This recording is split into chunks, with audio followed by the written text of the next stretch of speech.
आम्ही स्टार्टअपमध्ये म्हणतो की तुमचं प्रॉब्लेम स्टेटमेंट काय बरोबर. आणि सोल्युशन काय, आणि नंतर ते स्केलवरती कसं जाऊ शकतं. ही स्टार्टअप जी कोणती असते त्याच्याबद्दलचं असतं. प्रॉब्लेम स्टेटमेंट असं आहे, कोणती एक शिपमेंट जर एक्सपोर्ट करायची असेल, जसं तुम्हाला सांगितलं 25 एजन्सी इन्व्हॉल्व असतात, बरोबर. हा झाला एक पार्ट.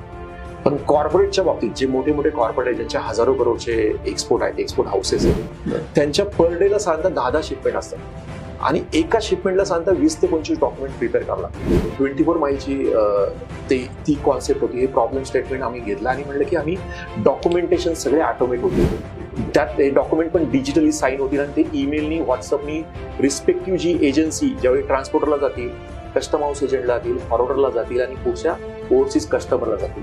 हे आमचं सोल्युशन होतं, ज्याच्यामुळे तुमची मॅनपॉवर वाचेल. आणि महत्वाचं एक्सपोर्ट डॉक्युमेंटेशन चॅलेंज काय असतं, स्पीड अँड ॲक्युरसी. बरोबर. तुमच्या आज 10 शिपमेंट आहे तर आज ते 10 शिपमेंटचे 250 डॉक्युमेंट तुम्हाला बनवायलाच नाही बनवलं तर तुमचे माल थांबतो, सगळं थांबतो.